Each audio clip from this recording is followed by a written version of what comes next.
The structures in the said sketch plan. Nĩ thutha wa igoti kũruta watho atĩ aikari aya matikeherio mũgũnda-inĩ ũcio kwa ihinda rĩa mweri ũmwe ũkĩte. Ũndũ ũrĩa mamũkĩrĩte na gĩkeno kĩnene makiuga mararĩ handũ haceke. Ũũ nĩ thutha wa gũkorwo makĩgucanĩria mũgũnda ũyũ na gikundi kĩa andũ arĩa marutaga wĩra na kambuni ya umemerekia ya Nation.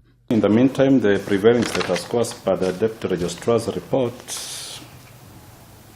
of 24th of May 2018 and the attached sketch to be maintained, meaning that the structures in the said sketch plan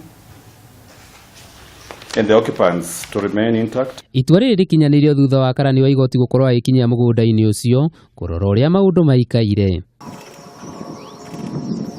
Ihinda-inĩ rĩu igoti nĩ rĩũrĩtie aikari aya matikae gwaka kĩndũ ona kĩmũgũnda-inĩ ũcio nginyagia rĩrĩa cira ũcio ũgatuo. There should be no development of any structure, road, or depositing of any kind of building material on the sought land pending the ruling of this court. Hĩndĩ-inĩ ya gũthikĩrĩrio gwa cira ũcio, wakiri wa aruti a wĩra hau kabere kambuni-inĩ ya Nation Agura nĩ arahoete igoti gwĩtĩkĩria aruti a wĩra acio gũkorwo magĩkinyia mũgũnda-inĩ ũcio kamũira wa cira ũcio gũtuithanĩtio.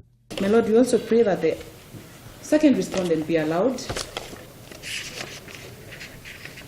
to defend this OS. No wakiri ũrĩa ũrũgamĩrĩire aikari acio Francis Karua araregana na ihoya rĩu. That application was viably given by the court and the orders granted should not be disturbed in whichever way.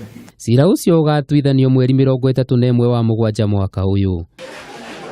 Handũ-inĩ ha Kameme TV, njĩtagwo Mĩrĩng'ũ wa Mũngai.